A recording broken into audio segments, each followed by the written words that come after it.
Now I want to go all the way back to the beginning. Grab your Start Strong checklist, or you can open it from your Client Access folder if you have it downloaded, and you will see something that I went over way back in the beginning. That is this blueprint. So why are we taking a look at this again? Because we've talked about many things, worked on mindset and choices, calculating our needs, working on barriers, and I want to be sure that we zoom back out and get a refresher about why we are doing all of this. All of this is with the goal of supporting the priorities that we looked at in the beginning. This is our blueprint for success. Now is not the time for us to overcomplicate things or start second-guessing our progress. This is where we recenter, take the broad view about how the work we've been zoomed in on supports the bigger picture.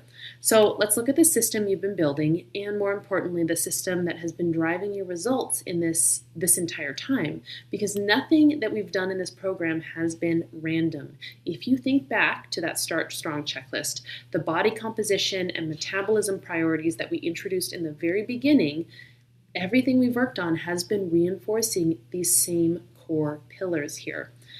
So you have been working toward a balanced approach to energy intake, not extreme restriction, not overeating, but something you can actually sustain.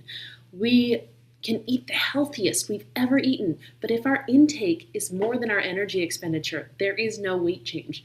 We prioritize protein to support our muscle, support our recovery, and our appetite regulation. We engage in strength training, which is one of the most impactful tools we have for improving body composition, preserving your lean muscle mass, and supporting our metabolism, especially as we age, when we naturally move less and lose some of our muscle. We are planning for maintenance phases to practice the long-term change and prevent some of those metabolic adaptations. We are focusing on behaviors instead of obsessing over short-term outcomes like the scale, and practicing flexibility instead of falling into our all-or-nothing patterns that keep us swaying back and forth. And this really matters because research consistently shows that these exact strategies are what support our long-term success.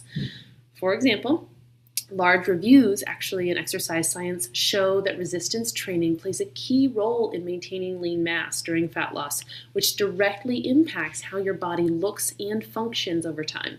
And behavior change research shows that flexible, habit-based approaches lead to better adherence and more sustainable results than the rigid, all-or-nothing dieting strategies. So, when you ask yourself, am I doing the right things? The answer is yes. Yes, you are. But here's the shift I want you to make now.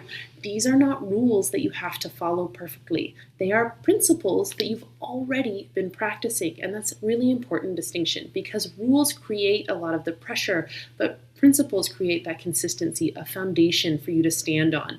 And these principles are about who you are, not just what you should be doing. They are turning into something that's more automatic, not choices that you have to agonize over.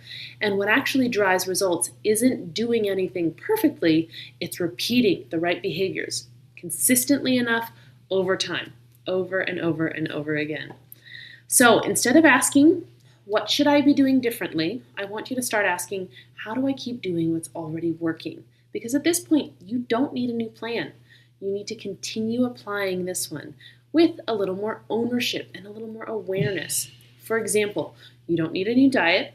You need to keep building meals that include protein and balance and enough energy to support your life. You need to reflect on your week and where you want to choose to indulge and where you want to stay focused. You don't need a new workout strategy. You need to keep showing up to your strength training consistently and continuing to challenge yourself over time.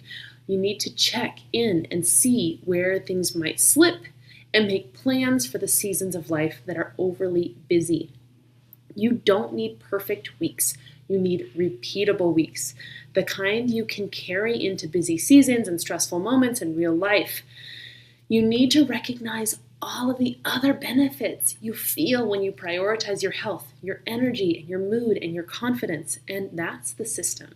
So take a few minutes and reflect on this. Which of these principles feels the most natural for you right now, and which one still feels a little inconsistent or could use more structure or support? And that's where your next layer of growth is. Not in starting over, but in refining what is already in place. And that's the reason that we're revisiting this now in week 11, because I want you to see the full picture. What you started in week 1 wasn't just a checklist, it was the framework, and now you've actually been living it.